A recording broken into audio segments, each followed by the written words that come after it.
சட்டம் ஒழுங்கு என்னுடைய நேரடி கண்காணிப்பில் இருக்கும். சட்ட ஒழுங்கு அப்படின்னு ஒன்று இருந்துச்சுன்னா கண்டிப்பாக அது இன்னைக்கு ஒரு ஓரமாக உட்காந்து அழுதுட்டு தான் இருக்கும். அந்த அளவுக்கு பல கேள்விகளை சமூக ஊடகத்தில் பலரும் கேட்டுட்டு இருக்காங்க. உண்மையிலேயே இந்த சட்ட ஒழுங்குனா என்ன? எந்த கொம்பனும் குறை சொல்ல முடியாத அளவிற்கு ஆட்சி நடத்தி கொண்டிருக்கிறாங்க. எந்த கொம்பனாலையும் குறை சொல்ல முடியாது அப்படின்னு சொன்ன ஒரு குரல் இப்போது எங்கே இருக்கிறது? உங்களில் ஒருவன் அப்படின்னு சொல்ற வீடியோ மட்டும் டெலிகாஸ்ட் பண்ணா போதுமா?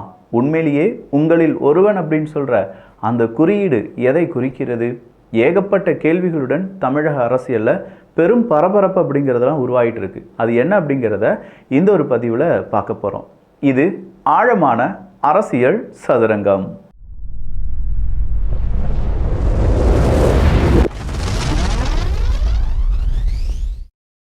இன்னைக்கு ஈரோடு மாவட்டத்தில் பட்டப்பகலில் தேசிய நெடுஞ்சாலையில் வைத்து ஜான் என்பவர் அவருடைய மனைவியின் கண் முன்னே வெட்டி படுகொலை செய்யப்பட்டுள்ளார். நேற்று திருநெல்வேலியில் ஓய்வு பெற்ற காவல்துறை அதிகாரி ஒருவர் படுகொலை செய்யப்பட்ட அதிர்ச்சி மறைவதற்குள் அடுத்த படுகொலை கொலை நகரமாக மாறும் நெல்லை அப்படிங்கிறதையும் இங்கே நம்ம பார்க்கணும்.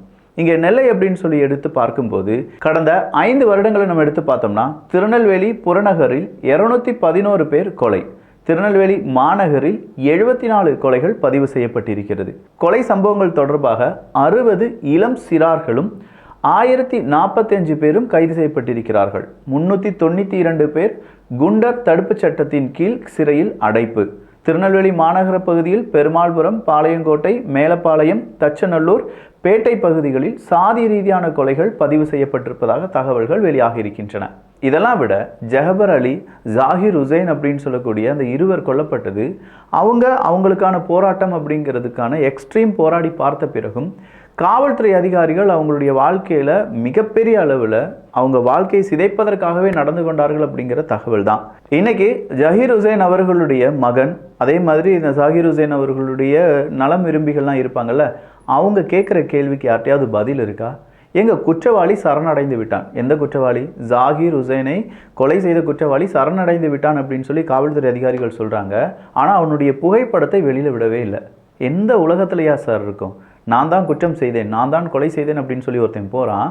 அவனுடைய புகைப்படத்தை வெளியில் விடாத அளவுக்கு நம்ம அரசாங்கம், காவல்துறை அதிகாரிகள் அவ்வளோ டைட்டாக இந்த கேஸை பெர்ஃபார்ம் பண்ணுறாங்களா அப்படின்னு பார்த்தா இந்த கேஸில் காவல்துறை அதிகாரிகளை கைது செய்யப்பட வேண்டும், அவங்கள உடனடியாக டிஸ்மிஸ் பண்ண வேண்டும் அப்படின்னு சொல்லி ஜாகிர் ஹுசைன் அவர்களுடைய மகனுடைய கோரிக்கை அப்படிங்கிறது இருக்குது. ஒரு 4-5 கோரிக்கை இருக்குது. அதில் முக்கியமான கோரிக்கை இதுதான். 2 காவல்துறை அதிகாரிகள் ஜாகிர் ஹுசைன் அவர்களை மிகப்பெரிய அளவில் துன்பப்படுத்தினாங்க. அந்த 2 காவல்துறை அதிகாரிகள் தான் ஜாகிர் ஹுசைன் அவர்கள் கொலை செய்யப்பட்டதற்கு காரணம். பட்டப்பகலில் இந்த கொலை நடந்திருக்கு அப்படின்னா கண்டிப்பாக இந்த காவல்துறை அதிகாரிகளுடைய உதவி இல்லாமல் இது நடந்திருக்காது அப்படின்னு சொல்லி ஜாகிர் ஹுசைன் அவர்களுடைய மகனுடைய குரல் இங்கே பலருக்கும் கேட்காமல் கூட இருந்திருக்கலாம். ஏன்னா மீடியாவை பொறுத்த வரைக்கும் இந்த மாதிரியான செய்திகளை டெலிகாஸ்ட் பண்ணுறது கிடையாது. ஏன் அப்படின்னா நிறைய மீடியாக்களில் இப்போ ஆளும் கட்சிக்கு எதிரான குரல் அப்படிங்கிறது உயர்த்தப்படவே செய்யக்கூடாதுங்கிற உத்தரவு பறந்துருக்கான். ஏன் இந்த உத்தரவு? ஏன்னா 2026 எலெக்ஷன், நிறைய தப்பு நடந்துக்கிட்டே இருக்குது. தமிழ்நாடு முழுவதுமாக கொலை, கொள்ளை, கற்பழிப்பு அப்படின்னு சொல்லி யார் அந்த சார்லேருந்து இப்போ வர கேட்கக்கூடிய பல நபர்கள், ஆம்ஸ்ட்ராங் அவர்களுடைய கொலை இப்படின்னு சொல்லி பல விஷயங்கள் இருக்குது. இது எல்லாமே நெகட்டிவாக ஸ்ப்ரெட் ஆகிட்டே இருக்குது. பாசிட்டிவாக எதுவுமே ஸ்ப்ரெட் ஆகலை. இப்போதைக்கு தமிழ்நாடு அரசாங்கம் செய்த பாசிட்டிவ் என்ன? ஒரே ஒரு பாசிட்டிவ் 1000 ரூபாய் கொடுக்கறது. வேறு எதை பற்றி அவங்களால பேச முடியாது. என்ன பேசிடுவாங்க? மிஞ்சி போனால் நாங்கள் 1000 ரூபா கொடுக்குறோம் அப்படின்னு சொல்லிடுவாங்க. அடுத்தது அவங்க என்ன சொல்லுவாங்க? அவங்கக்கிட்ட சொல்கிறதுக்கு எதுவுமே இல்லை. மடிக்கணினி திட்டம் இல்லை, சைக்கிள் திட்டம் இல்லை, தாலிக்கு தங்கம் இல்லை, இப்படின்னு சொல்கிற முக்கியமான திட்டங்கள் எதுவுமே இல்லை. அப்படி பல இல்லைகள் மத்தியில் மத்திய அரசாங்கத்தினுடைய முக்கியமான திட்டங்களை பெயர் மாற்றம் செய்து மாநில அரசாங்கம் செயல்முறைப்படுத்துகிறது அப்படிங்கிற ஒரு குற்றச்சாட்டை கூட இவங்களால மறுக்க முடியலை. ஸோ இவ்வளோ நெகட்டிவிட்டி அப்படிங்கிறது ஸ்ப்ரெட் ஆகிறதுனால கண்டிப்பாக மீடியாவை இனிமேல் இவங்க கண்ட்ரோல் எடுத்தால் தான் முடியும். பட் இந்த மீடியாவை திமுக ஆளும் கட்சி கண்ட்ரோல் எடுக்கிறது அவ்வளோ பெரிய சாத்தியமானு கேட்டால் சில மீடியாக்களை அவங்க எடுத்துடலாம். ஆனால் பல மீடியாக்களுக்கு இது ஒரு ப்ரெஷரை பில்ட் பண்ணும். ஏன்னா இப்போ நாம் யூடியூபர்ஸ் நிறைய பேர் என்ன செய்ய ஆரம்பிக்கிறாங்கன்னா மீடியாவை காரி உமிழ ஆரம்பிக்கிறாங்க. இதெல்லாம் ஒரு மீடியாவா? இந்த பொழப்புக்கு அவங்க வேறு ஏதாவது செய்யலாமே, இவங்கெல்லாம் ஒரு ஜேர்னலிஸ்டா, இந்த மாதிரியான விஷயங்கள் 4வது தூண் அப்படின்னு சொல்கிறதுல இவங்களுக்குலாம் வெக்கமே கிடையாதா அப்படின்னு சொல்லி ஏகப்பட்ட இடத்துல கழுவி ஊற்றுதல் அப்படிங்கிறது நடந்துட்டுருக்கு. ஏகப்பட்ட மனிதர்கள் இந்த ப்ரோக்ராம் எதையுமே பார்க்காமல் இருக்கிறோம் அப்படின்னு சொல்கிற தகவலை கொடுக்கிறார்கள். இது என்ன ஆகும் அப்படின்னு கேட்டிங்கன்னா நாளடைவில் இந்த ஆளும் கட்சிக்கு எதிராக எந்த விதமான செய்தியும் வெளியிடாத ஊடகங்களை புறக்கணிக்க ஆரம்பிப்பாங்க. இப்படி மக்கள் புறக்கணிக்க ஆரம்பிச்சிட்டாங்கன்னா என்ன நடக்கும் நீங்கள் நினைக்கிறீங்க? எஸ், அவங்களுடைய ரேட்டிங் எல்லாமே அடி வாங்கும்.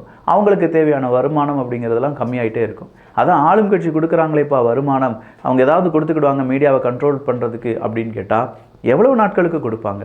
மக்களுடைய கோபம் அதிகமாயிட்டே இருக்குது. இந்த டிவி மேலே ஒரு சேச்சுரேஷன் பாயிண்டில் நிற்கக்கூடிய ஒரு மனிதன் அடுத்த ஒரு டிவி சேனலில் செமையாக அரசாங்கம் இல்லாட்டி உண்மையாக நடக்கக்கூடிய செய்திகளை சொல்கிறாங்க அப்படின்னா கண்டிப்பாக அதை பார்க்க போயிடுவாங்க. அப்போ இது அடி வாங்கிக்கிட்டே இருக்கும். இந்த நிலைமை வரும்போது ஆளும் கட்சியாவது டேஷ் ஆகுது அப்படின்னு சொல்லிட்டு போயிட்டு அவங்க என்ன செய்வாங்கன்னா, ஆளும் கட்சிக்கு எதிரான சில விமர்சனங்களையும் சில கருத்துக்களையும் இதே டிவி மீடியாக்கள் டெலிகாஸ்ட் பண்ண ஆரம்பிப்பாங்க. அதுதான் ஒரு பீக் டைம். அந்த பீக் டைம் இங்கே இருக்கக்கூடிய அரசியலை யார் தீர்மானிக்கிறார்கள் அப்படிங்கிறத பொறுத்து முக்கியமான மீடியா பர்சன் இல்லாட்டி மீடியா பவர் அப்படிங்கிறத இங்கே நிறைய பேர் காண்பிக்க வாய்ப்புகள் இருக்கின்றன. This government is known for no data government, but at least I request you to have a very proper forming a committee or something, since you are not able to have a distinction. Honorable member must please understand that NCRB data is basically the data which is given by the state governments. So if your state government has given right data, then it will be reflected properly in the state. இதில் ஜோதிமணி போன்ற முக்கியமான நபர்கள் அவங்க நம்ம சார்பாக அங்கே பாராளுமன்றத்துக்கு போயிருக்காங்க. இந்த தற்கொலைக்கான டேட்டா எதுவுமே கிடையாது, அந்த டேட்டாவெல்லாம் தனியாக எடுத்துறதுக்காக மத்திய அரசாங்கம் என்ன செய்யணும், ஒரு குழுவை அமைத்து அந்த டேட்டாவெல்லாம் எடுங்க அப்படின்னு சொல்லி கேட்க, அதுக்கு மத்திய அரசாங்கத்தினுடைய அமைச்சர் சொல்கிறாரு, எப்பா அந்த டேட்டாவில் எங்களுடையது கண்ட்ரோல் கிடையாது, அது மாநில அரசாங்கத்தினுடைய கண்ட்ரோல். ஃபர்ஸ்ட் பாராளுமன்றத்துக்கு மக்களவை சபைக்கு நீங்கள் வந்திருக்கீங்களா, வரும்போது அது எந்த மாதிரி ஸ்ட்ரக்சரில் இருக்குது, ஸ்டேட் கவர்மெண்ட் என்ன செய்யணும், அவங்க செய்கிறதுக்கு பிறகு அது சென்ட்ரல் கவர்மெண்ட்டுக்கு எப்படி அனுப்பி கொடுக்கணும், நம்முடைய அரசியல் சாசனத்தை படிச்சுட்டு வாங்க, எம்எல்ஏனா என்ன, எம்பினா என்ன, பாராளுமன்றத்தில் நீங்கள் என்ன பேசணும், இது எல்லாமே படித்துட்டு வந்து பேசுனீங்கன்னா கொஞ்சம் நல்லா இருக்கும், நேரம் விரயம் இல்லாமல் இருக்கும் அப்படின்னு சொல்கிற அந்த தகவலை கொடுத்துருக்காங்க. எவ்வளோ பெரிய அவமானம் நமக்கு!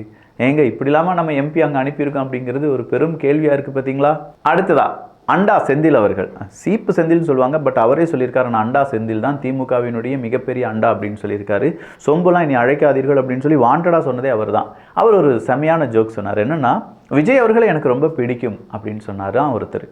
வாங்க உங்களை தான் தேடிட்டு இருக்கோம் அப்படின்னு சொல்லி அவரை மேடை ஏற்றுனாங்களாம். அப்போ மேடை ஏற்றின அந்த மனுஷன்ட்ட எதுக்கு விஜய் உங்களுக்கு ரொம்ப பிடிக்கும் அப்படின்னு கேட்டால், இல்லை நல்லா டான்ஸ் ஆடுவார் அப்படின்னு சொல்லி சொன்னாராம். சரி நல்லா டான்ஸ் ஆடுவார் அதனால் பிடிக்கும். சரி, அதுக்காக நீங்கள் என்ன செய்ய போகிறீங்க, அதுக்காக நாட்டை நம்ம எழுதி கொடுத்தலாம் அப்படின்னு சொல்லி சொன்னாராம். உனக்கு ஒரு தங்கச்சி இருக்குல்ல அப்படின்னு சொல்லி கேட்டாராம் அண்டா செந்தில். ஆமாம் எனக்கு தங்கச்சி இருக்குது, மாப்பிள்ளை பார்த்துட்ருக்கோம். உடனே அண்டா செந்தில் நல்ல எண்ணத்தோடு கேட்டாராம், இல்லை எங்ககிட்ட எனக்கு ஒரு மாப்பிள்ளையை தெரியும், நீ வேணா உன் தங்கச்சியை கொடுக்குறியா அப்படின்னு சொல்லி கேட்டபோது, என்ன படிக்கிறார் என்ன செய்கிறார் அப்படின்னு கேட்டால் நல்லா டான்ஸ் ஆடுவார். இல்லைங்க என்ன தொழில் செய்கிறார், நல்லா டான்ஸ் ஆடுவார். இல்லைங்க அவர் தொழில் செய்கிறது என் தங்கச்சி வச்சு பார்க்கணும்ல, அப்போ என்ன தொழில் செய்கிறார், டான்ஸ் ஆடுறவனுக்கு நாட்டை எழுதி கொடுக்கலான்னு சொன்னபோது என்னப்பா நீ உன் தங்கச்சியை கொடுக்க மாட்டியா அப்படின்னு சொல்லி கேட்டாராம். யார்? அண்டா செந்தில். கீழே கருத்துக்களை எடுத்து வாசித்து பார்த்தீங்கன்னா, உங்களால் இந்த அண்டா செந்திலால் உதயநிதி ஸ்டாலினை இழுத்துருக்காங்க, ஸ்டாலின் அவர்களை இழுத்துருக்காங்க, ஏகப்பட்ட மினிஸ்டர்ஸ் எல்லாத்தையுமே இழுத்துருக்காங்க. இவருக்காவது டான்ஸ் ஆட வருது. சில நபர்களுக்கு டான்ஸும் ஆட தெரியாது, நடிக்கவும் தெரியாது, அரசியலும் தெரியாது. அப்படிப்பட்டவங்களாம் துணை முதலமைச்சராக்கி இருக்கீங்களே, அது என்ன விதத்தில் அப்படின்னு சொல்லி அண்டா செந்திலை பார்த்து நிறைய பேர் கேள்வி கேட்குறாங்க. என்னப்பா இது, நீங்கள் ஒரு கேள்வி கேட்டால் அதுக்கு தைரியமாக தடாலடியாக பதில் சொல்கிறதுக்கு இளைஞர் பட்டாலும் தயாராக இருக்கிறது அப்படிங்கிறத செந்தில் மாதிரியான ஆட்கள் புரிந்து கொள்ள வேண்டும். அடுத்ததாக வேல்முருகன் அவர்களுடைய ஆதங்கம். இவருடைய ஆதங்கம்லாம் சும்மா தூக்கி குப்பையில் போடுங்க. வேல்முருகன் ஆதங்கப்படுவார், நாளைக்கே போய் சொல்லுவார், நான் திமுகவினுடைய பங்காளி, நாங்கள் 2 பேரும் அடிச்சுக்கிட்டா தான் இங்கே சரியாக இருக்கும், டோலா என்கிட்ட மட்டும் தந்துருங்க, டோல் பூத் அடிக்கணுமா அப்படின்னு சொல்லிலாம் நேரடியாகவே பேசின மனுஷன் தான் வேல்முருகன். ஆனால் அவர் என்ன சொல்கிறாருன்னா, சட்டப்பேரவையில் நான் பேசும்போது அடிக்கடி துரைமுருகன் அதை குறுக்கிட்டு, எப்போ அப்படி பேசாதப்பா, அதெல்லாம் பேசிட்டாங்கப்பா அப்படின்னு சொல்லிடுறாங்களாம். துரைமுருகன் அவர்கள் இப்படி சொல்வது எனக்கு ரொம்ப கஷ்டமாக இருக்குது. ஏன்னா மீதம் இருக்கும் நபர்கள்லாம் பேசும்போது அதெல்லாம் பற்றி கவலைப்படாத துரைமுருகன் அவர்கள் நான் பேசும்போது மட்டும் ஏன் கவலைப்படுறாரு எனக்கு தெரியலை. இது எனக்கு கொஞ்சம் சங்கடமாக தான் இருக்குது. என்ன தான் அவமானப்பட்டாலும், அசிங்கப்பட்டாலும், துன்பப்பட்டாலும், துயரப்பட்டாலும் விசிகா இந்த மாதிரி தமிழக வாழ்வுரிமை கட்சி இவங்கெல்லாம் வெளியிலே வரக்கூடாது அப்படின்னு சொல்கிற ஒரு பெரிய அக்ரிமெண்ட்டில் சைன் பண்ணியிருக்காங்களோ என்னவோ. திமுகவினுடைய கூட்டணியை விட்டு நாங்கள் கலந்து வர மாட்டோம், எங்களுக்கு இந்த மாதிரி செட்டில்மெண்ட் ஆயிடுச்சு அப்படின்னு நேரடியாக சொல்லிட வேண்டியதானே. செட்டில்மெண்ட்டு நான் சொல்கிறது பணத்தில் கிடையாதுங்க. ஒருவேளை பதவி கொடுக்கலாம், இல்லை அரசாங்கத்தில் பாதி அவங்களுக்குன்னு ஒதுக்கி கொடுக்கலாம், அடுத்ததாக வேறு ஏதாவது நிறைய இடங்கள் தொகுதிகள் அப்படிங்கிறது கொடுக்கலாம், என்ன வேணாலும் இருக்கலாம்ல. நீங்கள் ஏன் பணத்துக்கு போகிறீங்க? Dirty mind. அடுத்ததா இந்த டிவிகே காரங்க, அதாவது தமிழக வெற்றி கழகத்தை சார்ந்தவர்கள் செம்மையாக இப்போ எடிட்லாம் பண்ண ஆரம்பிச்சிட்டாங்க.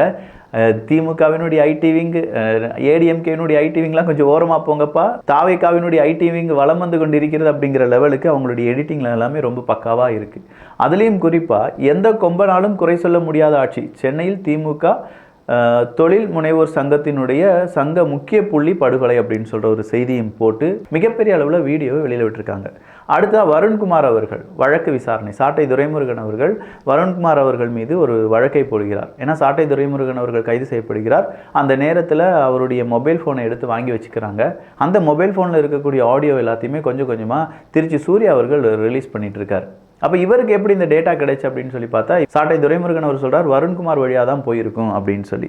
ஸோ எனவே வருண்குமார் அவர்களை விசாரிக்க வேண்டும் இப்படின்னு சொல்லி அவர் ஒரு வழக்கை தொடர்ந்து இருக்கிறார்.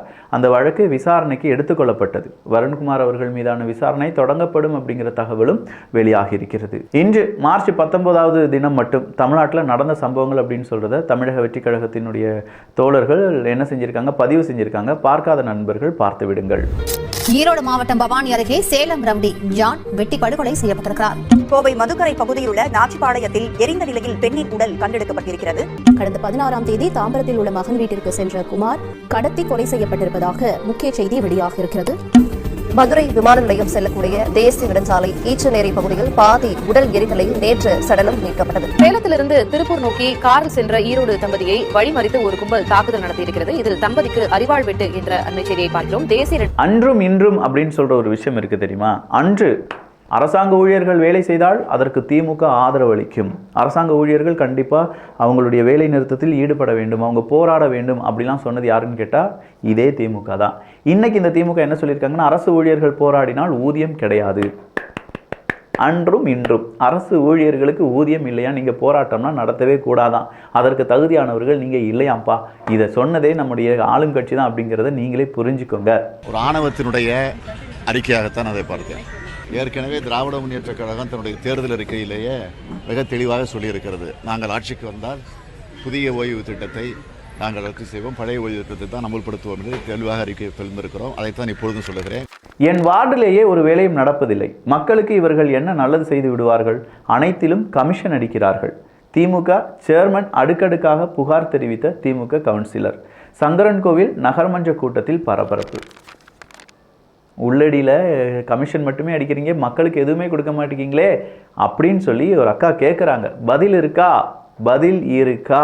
யார்கிட்ட இருக்குது அப்படிங்கிறது அடுத்த கேள்வி. எல்லா விஷயத்தையும் பார்த்த பிறகு அவ்வளோதானே ஒரு வீடியோ முடிஞ்சு போச்சு அப்படின்னு சொல்லி கடந்து போயிடாதீங்க. இதில் ஏகப்பட்ட விஷயங்கள் நம்ம சொல்லியிருக்கோம். யாருடைய உண்மையான முகம் வெளிவந்து கொண்டிருக்கிறது, அரசியலில் 2026 எவ்வளோ பெரிய மாற்றம் நிகழ்ந்த ஒரு வருடமாக இருக்க போகிறது, அதை மாற்றுவதற்கு ஒவ்வொரு கட்சியும் எப்படி ட்ரை பண்ணிட்டு இருக்காங்க அப்படிங்கிற பல சூட்சமங்களுடைய ஒவ்வொரு அசைவுகளையும் நம்ம பார்த்துட்டு இருக்கோம். இதே மாதிரி ஏகப்பட்ட காணொளிகள் இருக்குது. எல்லாத்தையும் தெரிந்து கொள்வதற்கு அரசியல் சதுரங்கம் அப்படிங்கிற நம்ம சேனலை சப்ஸ்கிரைப் பண்ணிக்கோங்க. நம்ம காலையிலேருந்து ஒரு விஷயத்த சொல்லியிருந்தோம், வாட்ஸ்அப் குரூப் அப்படிங்கிறத ஸ்டார்ட் பண்ணியிருக்கோம். ஒவ்வொரு 1 மணி நேரத்துக்கும் நம்ம புக்ஸ் அப்டேட் பண்ணுவோம், வேணுங்கிறவங்க வாங்கிக்கோங்க. நீ அட்டர் ஃப்ளாப். அது என்னன்னா, 1 மணி நேரத்தில் நாங்கள் கொஞ்சம் ஒரு 12-15 புக்கு அப்லோட் பண்ணோம். என்ன நடந்துருச்சு, ஒரு 2000-3000 பேருக்கு மேலே மெசேஜ் அனுப்பிட்டாங்க. யார் ஃபஸ்ட்டு அனுப்புனாங்க அப்படிங்கிறத மறுபடியும் கண்டுபிடிக்கிறதுக்கு அதுக்கே எங்களுக்கு ஒரு 4-5 மணி நேரம் ஆயிடுச்சு.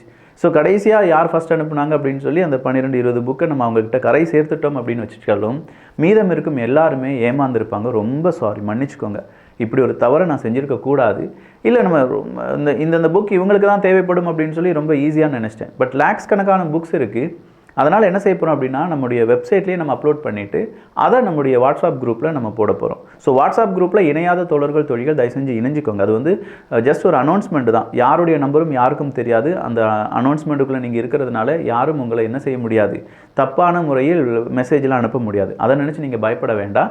அதே நேரத்தில் நம்ம என்னென்ன குரூப் அப்டேட் பண்ணிகிட்ருக்கோம், இப்போது என்ன புக்கு வந்திருக்கு அப்படிங்கிறத அந்த குரூப்பில் தான் போடுவோம். ஸோ வேணுங்கிறவங்க அந்த குரூப்பில் ஜாயின் பண்ணிக்கோங்க. ரொம்பவே செம்மையான புக்ஸாக இருக்க போகுது எல்லாமே. நல்லதை பகிர்ந்து நல்ல சமுதாயத்தை உருவாக்குவோம். நன்றி, வணக்கம்.